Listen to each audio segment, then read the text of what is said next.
tagal ko nang hinahanap yung langit.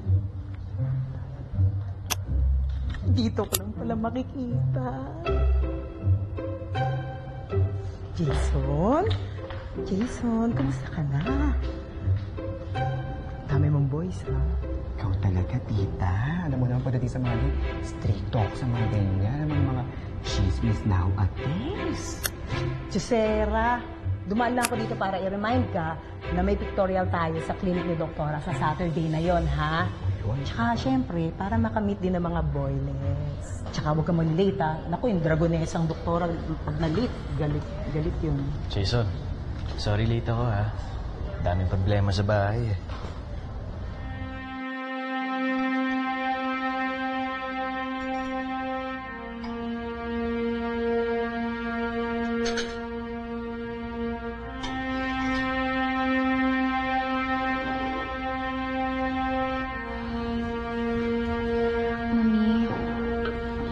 Sumusawa na ako sa home cooked meals. Kailan ba tayo lalabas?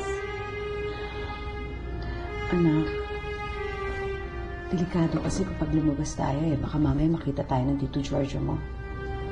Mommy, ilang araw na tayo nandito. Pero wala namang makakakita sa atin sa lugar na to eh. Mommy, namimiss ko na yung mga kaibigan ko. Yung mga commitments ko. Hindi ko na sila napupuntahan. Baka masira yung karir ko niyan. I decided to move out. Toxic na ako dun, eh.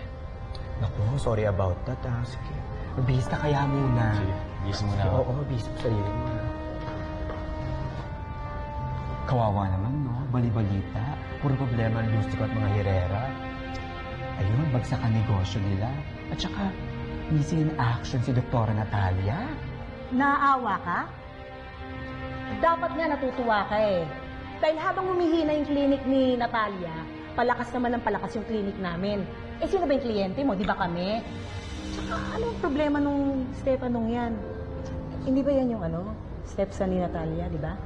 Ako naglayas. Kasi matagal nang galit siya sa kanyang tatay at saka sa kanyang madrasta. So, galit si Stefano sa madrasta niyang si Natalia? Pansamantala lang naman to. Nag-iingat lang tayo. Okay, sige. Pero meanwhile, magda-diet na lang muna ako. Excuse me.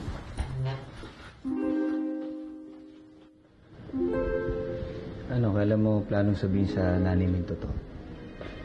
Hindi ko alam. Ano ba desisyon mo? Tutuloy mo pa ba yung kaso? Hindi ko rin alam. Ito sa akin na suggestion lang. Bakit hindi natin gawin na mag-set tayo ng meeting kay Doktora Natalia na kayo lang makapag-usap para hindi na yung maabot pa sa korte, para mas maayos na lang sa tingin mo. Adriana? Oh, ito na yung yan. Isa si Adriana. Nagsasawa na siya dito. Hindi siya sanay ng ganito.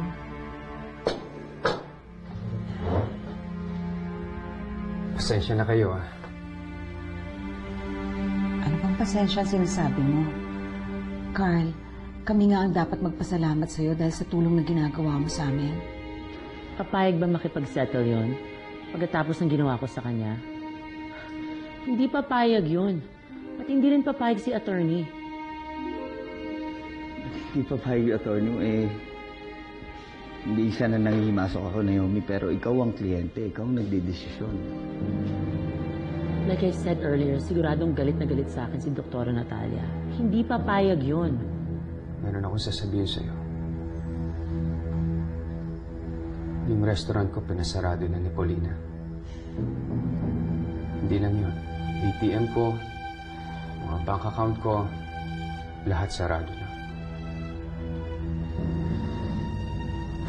At saka, nagkita kami ni Kaloy. Anong nangyari? Kausap kami.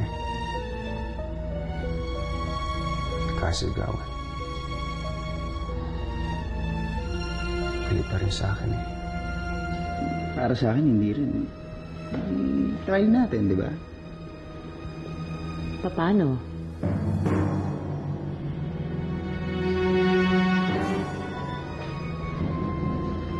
Naomi,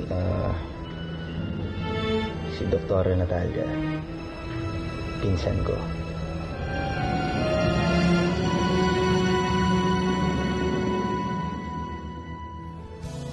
Sige pa, Giselle.